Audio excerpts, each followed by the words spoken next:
आज सबसे पहले आपके लिए एक सवाल है। आज आप एक पल के लिए एक ऐसे राज्य या प्रांत की कल्पना कीजिए जो आकार में दुनिया में सबसे बड़ा प्रांत है, जिसका आकार पाकिस्तान से 1.5 गुना और बांग्लादेश से 12 गुना ज्यादा है। ऐसा कौन सा प्रांत है जिस प्रांत की कुल आबादी में से 50% लोग इस्लाम को मानने वाले हैं और जहां की बहुसंख्यक आबादी टर्किश भाषा में बात करती है? एक ऐसा राज्य जिसकी सीमाएं भारत समेत 8 देशों से मिलती हैं और इनमें से 5 देश ऐसे हैं जहां इस्लाम सबसे बड़ा धर्म है। लेकिन बहुसंख्यक मुस्लिम आबादी वाले इस राज्य के मुसलमानों को लंबी दाढ़ी रखने की इजाजत नहीं है, रमजान के महीने में रोजा रखने की इजाजत नहीं है, बच्चे पैदा करने की इजाजत नहीं है, महिलाओं को बुर्का पहनने की इजाजत नहीं है और ये लोग अपनी मर्जी से अपना कोई त्योहार भी नहीं मना सकते। आप हैरान हो रहे होंगे और आपको लग रहा होगा कि जिस राज्य की 50% आबादी इस्लाम को मानती है, वहां मुसलमानों पर इतने सारे प्रतिबंध आखिर कौन सा देश लगा सकता है, कौन सी सरकार लगा सकती है और ये कैसे संभव हो पाया? क्योंकि हमारे यहां बेंगलुरु में अभी आपने देखा होगा, एक किसी ने फेसबुक पोस्ट लिख दिया, आपत्तिजनक फेसबुक पोस्ट लिख दिया और वहां पर दंगे हो गए। और ऐसा ही भारत के अलग अलग हिस्सों में आप देखते होंगे। आपने यह भी देखा होगा कि कितने बड़ी संख्या में लोग ऐसे हैं जो इस्लामिक स्टेट का सपना देखते हैं और वो इस्लाम के नाम पर खून की नदियां बहाने को तैयार हो जाते हैं। लेकिन इन सारे लोगों की नजर इस राज्य पर अभी तक कैसे नहीं पड़ी? अब तक इन मुसलमानों को बचाने के लिए वहां कोई पहुंचा क्यों नहीं? अब तक वहां विद्रोह हो जाना चाहिए था और दुनिया भर में इस्लाम के रहनुमाओं को, इन मुसलमानों को आजाद करा लेना चाहिए था। उनका खून खौला क्यों नहीं? लेकिन आपको हैरान होने की जरूरत नहीं है, क्योंकि ऐसा ही एक प्रांत भारत के पड़ोसी देश चीन में है और इस प्रांत का नाम है शिनजियांग।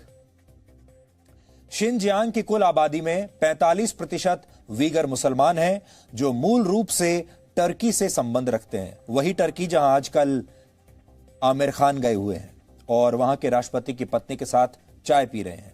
लेकिन फिर भी इस प्रांत के मुसलमान चीन की सरकार की मर्जी के बगैर कुछ नहीं कर सकते। लेकिन चीन की सरकार जब चाहे वीगर मुसलमानों की मस्जिदों को गिरा सकती है और उस जगह पर पब्लिक टॉयलेट यानी सार्वजनिक शौचालय भी बना सकती है। जब पूरी दुनिया कोरोना वायरस से लड़ रही है, तब चीन ने अपने देश के मुसलमानों को ही अपना दुश्मन नंबर 1 मान लिया है।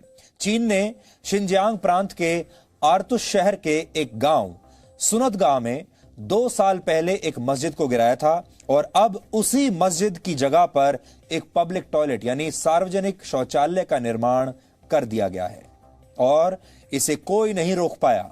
इस गांव में सभी लोगों के घरों में वैसे तो शौचालय बने हुए हैं और यहां पर्यटक भी कभी कभार ही आते हैं। इसलिए स्थानीय लोगों का कहना है कि इस जगह पर असल में पब्लिक टॉयलेट की कोई जरूरत थी ही नहीं और शायद यही वजह है कि चीन ने यहां पब्लिक टॉयलेट तो बना दिया, लेकिन इसे जनता के लिए खोला नहीं है। इसलिए सवाल यही है कि चीन ने एक मस्जिद की जगह शौचालय का निर्माण क्यों किया? चीन क्या बताना चाहता है? इसका सीधा सा जवाब यह है कि चीन की सरकार के निशाने पर शिनजियांग में रहने वाले मुसलमान हैं और अब तक इस प्रांत की 70% मस्जिदों को गिराया जा चुका है और एक मस्जिद की जगह पर टॉयलेट बनाकर चीन ने इन मुसलमानों को एक साफ संदेश देने की कोशिश की है, नीचा दिखाने की कोशिश की है और इन्हें बता दिया है कि अगर चीन में रहना है तो चीन के हिसाब से रहना पड़ेगा। इसी प्रांत में पिछले वर्ष चीन की सेना ने 16वीं शताब्दी में बनाई गई एक बहुत मशहूर मस्जिद को भी गिरा दिया था और इस मस्जिद का नाम था अजना मस्जिद। इस मस्जिद की जगह चीन ने वहां पर शराब और सिगरेट की एक दुकान बना दी है। शराब और सिगरेट का इस्तेमाल इस्लाम में प्रतिबंधित माना जाता है और बहुत सोच समझकर चीन ने इस मस्जिद की जगह पर शराब और सिगरेट की दुकान ही बनाई है। इसी तरह चीन के होटान शहर में गिराई गई एक और मस्जिद की जगह अब एक अंडरवेयर की फैक्ट्री बनाने का प्रयास किया जा रहा है। तस्वीरें हम आपको एक एक करके सारी दिखा रहे हैं। वीगर ह्यूमन राइट्स प्रोजेक्ट की एक रिपोर्ट के मुताबिक पिछले 3 वर्षों में इसी शिनजियांग प्रांत में 10 से 15 हजार मस्जिदों को तोड़ा जा चुका है और कोई कुछ नहीं बिगाड़ पाया। अब आपको हम सैटेलाइट से हासिल की गई 2 तस्वीरें दिखाना चाहते हैं। ये तस्वीरें शिनजियांग के रेगिस्तान में मौजूद इमाम असीम दरगाह की हैं। ये दरगाह चीन के मुसलमानों के लिए बहुत पवित्र मानी जाती है। चीन के जो मुसलमान हज के लिए नहीं जा पाते, वो साल में 3 बार इस दरगाह और मस्जिद में आते हैं, क्योंकि ये मुसलमान मानते हैं कि 3 बार इस मस्जिद पर आना 1 बार हज करने के समान है। वर्ष 2017 तक जो दरगाह पूरी तरह से सही सलामत थी, वो 2 साल बाद यानी 2019 आते आते उसका ज्यादातर हिस्सा चीन की सरकार द्वारा तोड़ दिया गया और अब यहां बस कुछ गुंबद ही बचे हैं। ये सैटेलाइट पिक्चर्स आप देख सकते हैं। 2017 की तस्वीर भी आपको दिखेगी और 2019 की तस्वीर भी आपको दिखेगी। 2017 और 2019 में ली गई ये तस्वीरें इस बात का प्रमाण हैं। अब यहां कोई नहीं आता और यह मस्जिद भी रेगिस्तान की तरह बंजर हो चुकी है। चीन इन मस्जिदों को इसलिए गिरा रहा है क्योंकि वो अपने यहां रहने वाले मुसलमानों की असली पहचान को समाप्त करना चाहता है। चीन में करीब 2 करोड़ 20 लाख मुसलमान रहते हैं। आपको अगर ना पता हो तो आप भी नोट कर लीजिए, और क्योंकि जी न्यूज दुनिया के 180 देशों में जाता है तो वो तमाम लोग भी नोट कर सकते हैं। चीन में 2 करोड़ 20 लाख मुसलमान रहते हैं और इनमें से 1 करोड़ 10 लाख वीगर मुसलमान हैं। चीन इन मुसलमानों को अपने हान समाज का हिस्सा बनाना चाहता है। चीन की बहुसंख्यक आबादी खुद को हान वंश का मानती है और चीन इन मुसलमानों को भी हान बनाना चाहता है, यानी उन्हें कन्वर्ट करना चाहता है। यानी चीन इस्लाम का एक चाइनीज संस्करण तैयार करना चाहता है, जिसमें धर्म की बातों की जगह चीन के राष्ट्रपति शी जिनपिंग और उनकी कम्युनिस्ट पार्टी के विचार रखे जाएंगे। उनके विचारों पर चलना होगा। इस्लाम को मानने वाले लोगों को अपने विचारों को बदलना होगा और कम्युनिस्ट पार्टी के विचारों को अपने विचार मानना होगा। और इसके लिए चीन शिनजियांग में बड़े पैमाने पर नरसंहार और अत्याचार कर रहा है। चीन में अब तक 18 लाख वीगर मुसलमानों को जेल में डाला जा चुका है। 10 लाख मुसलमानों को 1000 से ज्यादा कॉन्सेंट्रेशन कैंप्स में रखा गया है और चीन इन्हें कॉन्सेंट्रेशन कैंप्स नहीं कहता, वो इन्हें री एजुकेशन कैंप्स कहता है। लेकिन सच यह है कि इन कैंप्स में मुसलमानों पर तरह तरह के अत्याचार किए जाते हैं, उनका शारीरिक शोषण होता है, यहां तक कि मुसलमानों को मारकर उनके शरीर के अंगों की तस्करी भी की जाती है। इतना ही नहीं, चीन में मुसलमान महिलाओं का रेप किया जाता है, पुरुषों की जबरदस्ती नसबंदी करवा दी जाती है और बच्चों को, छोटे बच्चों को उनके माता पिता से अलग कर दिया जाता है। चीन में रहने वाले मुसलमान इस बारे में ज्यादा कुछ नहीं कर सकते, बहुत ही असहाय हैं। लेकिन जो लोग और देश चीन में नहीं हैं, वो इसके खिलाफ आवाज जरूर उठा सकते हैं, लेकिन कोई भी ऐसा करता नहीं। खासकर खुद को इस्लाम का रहनुमा मानने वाले देश इस मामले पर बिल्कुल चुप बैठे हैं। आपको याद होगा, हमारे देश में जब नया नागरिकता कानून आया था, उस वक्त पूरे देश में बड़ी संख्या में प्रोटेस्ट हुए थे और बहुत सारे लोगों ने हमारे ही देश के मुसलमानों को यह कहकर भड़काने की कोशिश की थी कि यहां पर कॉन्सेंट्रेशन कैंप्स बनाए जा रहे हैं और उन कैंप्स में यहां लोगों को डाल दिया जाएगा। ये तो मनगढ़ंत कहानियां थी, ऐसा कुछ होने वाला नहीं है भारत में। लेकिन जहां हो रहा है वहां पर इस्लाम के ठेकेदारों ने क्या कर लिया, वहां पर इस्लाम के ठेकेदारों ने किसी का क्या बिगाड़ लिया। उदाहरण के लिए, सऊदी अरब खुद को इस्लामिक देशों का नेता मानता है, लेकिन उसने चीन में मुसलमानों पर हो रहे अत्याचारों को लेकर कभी भी कुछ नहीं कहा। टर्की, जो इस्लामिक दुनिया में सऊदी अरब की जगह लेना चाहता है, वो भी इन मुसलमानों के हक में आवाज उठाने की बजाय चीन से भागकर आए मुसलमानों को वापस चीन के हवाले कर देता है। ये वही टर्की है जहां आजकल फिल्म अभिनेता आमिर खान गए हुए हैं और वहां शूटिंग कर रहे हैं, लेकिन आमिर खान को यह नजर नहीं आ रहा। पाकिस्तान तो ऐसा व्यवहार करता है जैसे उसे पता ही नहीं कि चीन में मुसलमानों के साथ कैसा व्यवहार हो रहा है। इमरान खान से एक बार किसी ने साफ साफ ये सवाल पूछा था, तब इमरान खान ने कहा था कि मुझे तो इस बारे में कोई जानकारी ही नहीं है। कश्मीर पर पाकिस्तान के सुर में बात करने वाला मलेशिया कहता है कि वो चीन की आलोचना इसलिए नहीं करता क्योंकि चीन आलोचनाओं का जवाब देता ही नहीं है और चीन आलोचनाओं के प्रति बड़ा सेंसिटिव है और चीन बहुत बड़ा देश है, हम चीन का मुकाबला नहीं कर सकते। इसी तरह ईरान चीन से जवाब मांगने की बजाय कहता है कि इन मुसलमानों की आवाज को दबाकर चीन तो इस्लाम की सेवा कर रहा है और बाकी की दुनिया का भी यही हाल है। किसी ने भी खुलकर अब तक चीन के खिलाफ उंगली उठाने की हिम्मत नहीं की है। कुल मिलाकर चीन ने एक मस्जिद की जगह पर एक पब्लिक टॉयलेट बना दिया और दुनिया ने अपनी आंखों पर पट्टी बांध ली। इस्लामिक स्टेट का सपना देखने वाली यह दुनिया पट्टी बांधकर बैठी हुई है। सऊदी अरब को छोड़ दिया जाए तो ईरान, मलेशिया, पाकिस्तान और टर्की जैसे देश कश्मीर से अनुच्छेद 370 हटाए जाने के मसले पर भारत की आलोचना खुलकर कर चुके हैं और अलग अलग तरीकों से ये कह चुके हैं कि भारत कश्मीर में मुसलमानों पर अत्याचार कर रहा है। कश्मीर घाटी की कुल आबादी करीब 55 लाख है और इनमें से 97% मुसलमान हैं। यानी इन इस्लामिक देशों को कश्मीर के 52 लाख मुसलमानों की तो बहुत चिंता है, लेकिन ये लोग चीन के उन 2.5 करोड़ मुसलमानों की बात नहीं करते जिन्हें अपने ही देश में खुलकर सांस लेने की आजादी नहीं है। पूरी दुनिया की 24% आबादी इस समय इस्लाम को मानती है। 24% आबादी इस्लाम को मानने वाली है पूरी दुनिया की, और इन लोगों की संख्या पूरी दुनिया में 180 करोड़ है।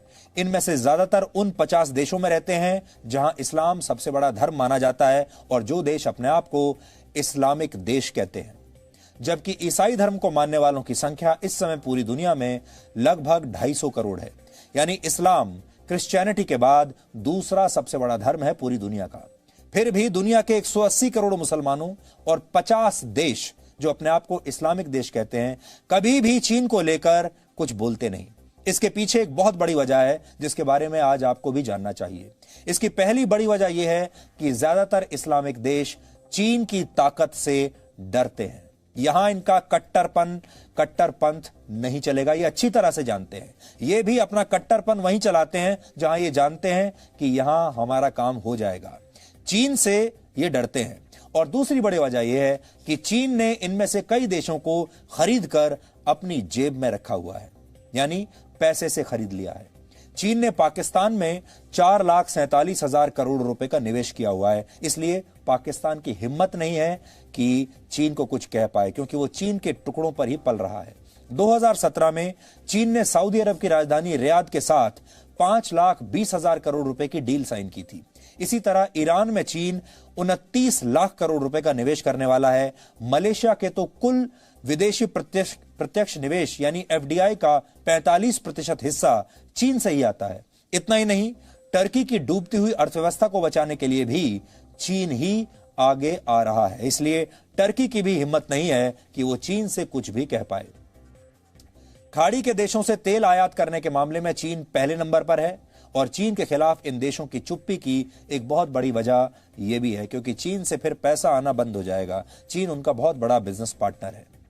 दुनिया के जिन देशों ने चीन की वन बेल्ट वन रोड परियोजना का हिस्सा बनने पर सहमति जताई है उनमें से 30 इस्लामिक देश हैं, लेकिन इन सब से चीन के अत्याचारों की कहानियों को दबाने का या इसके खिलाफ चुप रहने का हक किसी को नहीं मिलता।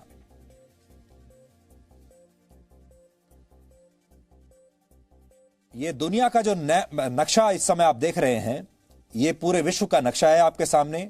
इसमें जो हरे रंग से आपको दुनिया का हिस्सा और देश दिख रहे हैं, ये वो 30 इस्लामिक देश हैं जिन्होंने चीन की वन बेल्ट वन रोड परियोजना का हिस्सा बनने के लिए अपनी सहमति दे दी है। यह है इस्लामिक दुनिया और चीन के बीच का गठबंधन जो इस समय आपको इस नक्शे में दिखाई दे रहा है। और बड़ी बात यह है कि भारत ने इस परियोजना का हिस्सा बनने से इनकार कर दिया था और चीन को भारत की यह बात बहुत चुभी थी, बहुत बुरी लगी थी। शिनजियांग प्रांत के एक बड़े हिस्से को वहां के मुसलमान पूर्वी तुर्किस्तान मानते हैं और वर्ष 1949 तक यहां की 90% आबादी टर्किश मूल की थी और चीन के हान वंश के लोगों की संख्या 4% से भी वहां पर कम हुआ करती थी। लेकिन 70 वर्षों तक चले नरसंहार के बाद अब यहां की आबादी में टर्की से संबंध रखने वाली आबादी सिर्फ 55% रह गई है और हान चाइनीज लोगों की संख्या बढ़कर 45% तक हो चुकी है। यानी उन्होंने इस पूरे क्षेत्र की डेमोग्राफी को बदल दिया है, जनसंख्या को बदल दिया है। चीन ने शिनजियांग में सिर्फ वीगर मुसलमानों को ही अपना निशाना नहीं बनाया, बल्कि कजाक, किर्गी और तुर्की मूल के करीब 30 लाख मुसलमान कॉन्सेंट्रेशन कैंप्स में रखे गए हैं। शिनजियांग प्रांत में किस जगह पर चीन के लेबर कैंप्स, कॉन्सेंट्रेशन कैंप्स और जेल हैं, वो आप इस नक्शे पर देख सकते हैं। इस नक्शे पर आपको सब दिखाई दे जाएगा।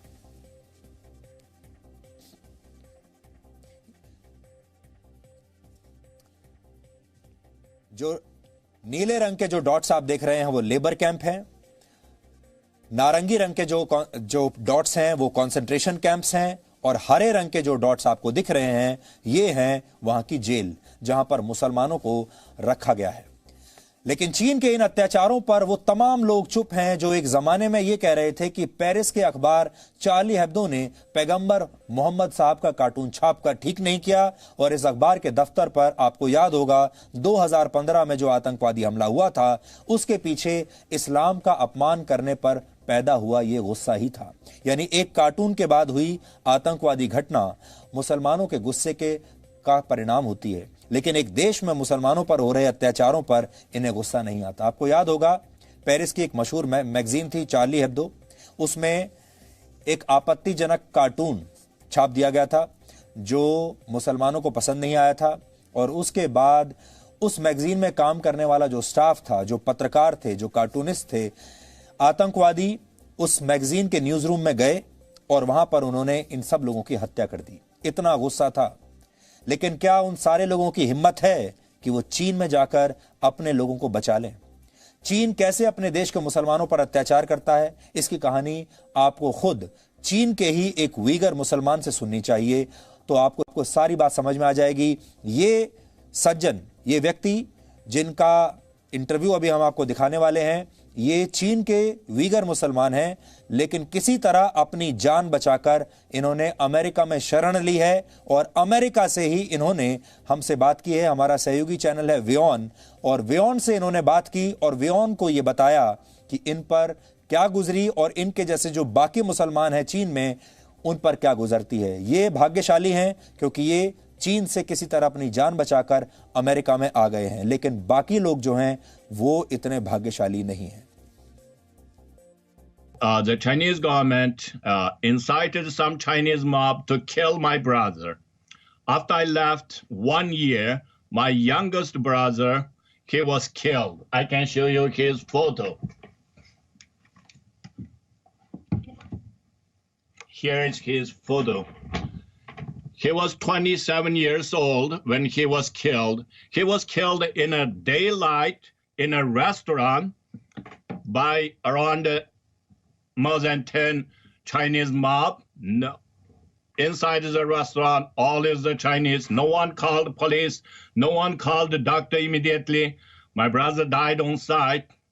And in 2019, last year, I heard from a lady. She sent me message from Kazakhstan, and she, in the message, told me my two sisters with her husband in a concentration camp, and also their kids in that concentration camp. That was the last news I heard about my family. I don't know if they are still alive. And each time when I heard their stories, I can't think of if my sisters was that in that situation. It is very painful. तो आपने इस Uyghur मुसलमान की पूरी दुख भरी कहानी सुनी। इनके भाई को कैसे मार दिया गया, कोई बचाने के लिए नहीं आया, और वहां मुसलमानों के साथ कैसे अत्याचार होते हैं, कैसे खुलेआम उनकी हत्याएं कर दी जाती हैं, यही ये बता रहे थे। लेकिन इस दुनिया में जितने भी इस्लाम के ठेकेदार हैं, चाहे वो देश हों, चाहे उनके बड़े बड़े नेता हों, इमरान खान जैसे नेता हों, अर्दवान जैसे नेता हों, क्या उनमें से किसी की भी हिम्मत है कि वो चीन से इसके बारे में एक सवाल भी कर सकें? चीन के शिनजियांग प्रांत के मुसलमान लगातार ये कहते रहे हैं कि वो एक आजाद देश है, उन्हें आजादी चाहिए, लेकिन चीन ने उन पर कब्जा जमा कर रखा है। पूर्व तुर्किस्तान की आजादी को लेकर वहां के लोग पिछले लंबे समय से संघर्ष भी कर रहे हैं, लेकिन पिछले कुछ वर्षों में चीन ने विरोध की ज्यादातर आवाजों को कुचल दिया है। ठीक वैसे ही जैसे चीन ने हांगकांग में लोकतंत्र की आवाज को दबाया, तिब्बत का दमन करके वहां अपना शासन स्थापित किया, फालून गोंग धर्म को मानने वाले लोगों की हत्याएं की और दक्षिण एशिया के कई देशों पर अतिक्रमण करने की कोशिश की।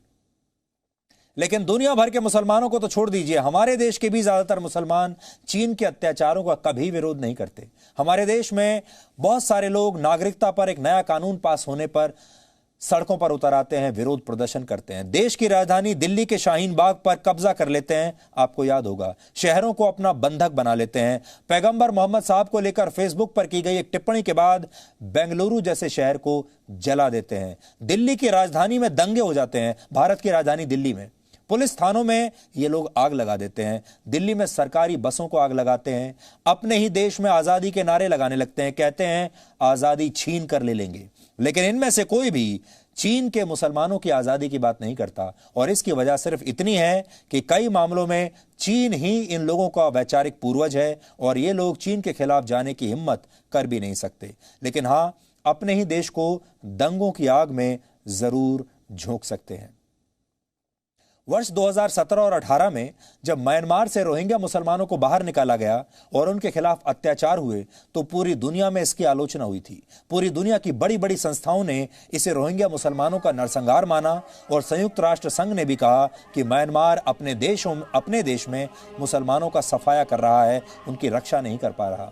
लेकिन चीन में मुसलमानों पर हो रहे अत्याचारों के विषय पर संयुक्त राष्ट्र ने इसे नरसंहार कहना तो दूर, चीन की एक बार आलोचना तक नहीं की। भारत में भी जब रोहिंग्या शरणार्थियों का मुद्दा गरमाया हुआ था और सुप्रीम कोर्ट ने भी कुछ रोहिंग्या मुसलमानों को वापस म्यांमार भेजने का फैसला सुना दिया था, तब भी हमारे देश का एक वर्ग सक्रिय हो गया था और इस वर्ग ने मानव अधिकारों की आड़ में सुप्रीम कोर्ट तक की आलोचना शुरू कर दी थी और कहा था कि इन रोहिंग्या मुसलमानों को यहीं रहने की इजाजत दी जानी चाहिए। लेकिन ये सारे लोग चीन के मुसलमानों पर बिल्कुल चुप हैं। चीन में मुसलमानों का जो हाल है उसे लेकर ये गैंग, जिसे हम टुकड़े टुकड़े गैंग कहते हैं, ये कभी कुछ नहीं कहता। ये क्या, दुनिया भर के इस्लामिक देश चुप बैठे हैं, दुनिया भर के इस्लामिक नेता जो हैं वो चुप बैठे हैं।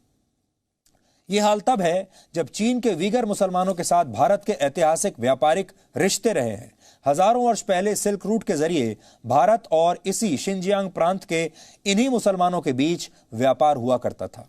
2006 में जब इराक के पूर्व राष्ट्रपति सद्दाम हुसैन को फांसी दी गई, तब केरल के मुसलमानों और कम्युनिस्ट पार्टी ने सड़कों पर उतरकर इसका विरोध किया था और केरल के कई इलाकों को कुछ घंटों के लिए तब बंद कर दिया गया था। इतने दुखी थे सद्दाम हुसैन की फांसी को लेकर।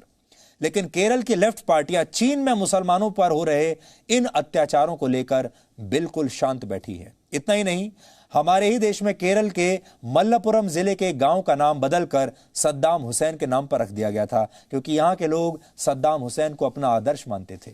इस जिले की 70% आबादी इस्लाम को मानने वाली है। यह भारत के उन गिने चुने जिलों में शामिल है जहां की बहुसंख्यक आबादी मुसलमान है। लेकिन इस जिले में भी कभी किसी ने चीन में मुसलमानों पर हो रहे अत्याचारों के खिलाफ आवाज नहीं उठाई। लेकिन यह सिलसिला आजादी के पहले से ही चलता आ रहा है। वर्ष 1919 से 1924 के दौरान भारत में खिलाफत आंदोलन चलाया गया था। यह आंदोलन देश के मुसलमानों ने ऑटोमन एम्पायर और उसके खलीफा के पक्ष में चलाया था, क्योंकि उस जमाने में ऑटोमन साम्राज्य के खलीफा को सुन्नी मुसलमानों का सबसे बड़ा नेता माना जाता था। फर्स्ट वर्ल्ड वॉर के बाद पश्चिम के देशों द्वारा ऑटोमन साम्राज्य पर कई प्रतिबंध लगा दिए गए थे और टर्की से 5000 किलोमीटर दूर इसी का विरोध हो रहा था। इस आंदोलन में कांग्रेस पार्टी और महात्मा गांधी जैसे नेता भी शामिल थे। लेकिन मजे की बात यह है, इस आंदोलन का भारत की आजादी से कोई लेना देना नहीं था। फिर भी राजनेता हिंदू मुस्लिम एकता के नाम पर 5000 किलोमीटर दूर मौजूद एक देश को यहां बैठकर अपना समर्थन देते रहे। लेकिन उसी कांग्रेस पार्टी के उत्तराधिकारी कभी भी चीन के मुसलमानों की स्थिति पर चिंता नहीं जताते। ये लोग चीन की कम्युनिस्ट पार्टी के साथ समझौता तो कर लेते हैं, लेकिन चीन को यह समझाने में इन्हें बहुत डर लगता है कि चीन अपने करोड़ों मुसलमानों के साथ ठीक नहीं कर रहा। इसलिए आज हमने आपको चीन के 2.5 करोड़ मुसलमानों की वो चीखें सुनाई हैं जिन्हें लेकर दुनिया के 180 करोड़ मुसलमान और उनके रहनुमा डर के मारे खामोश बैठे हैं। या तो उनकी जेबों में पैसा भर दिया गया है और या उनके दिल में डर बैठा दिया गया है, और चीन का विरोध करने से ये लोग किसी न किसी का बहाने से बच ही जाते हैं। इसलिए आज इन सारे देशों की, इन सारे नेताओं की पोल खोलना बहुत जरूरी हो गया था। आप सब इसके बारे में सोचिएगा जरूर।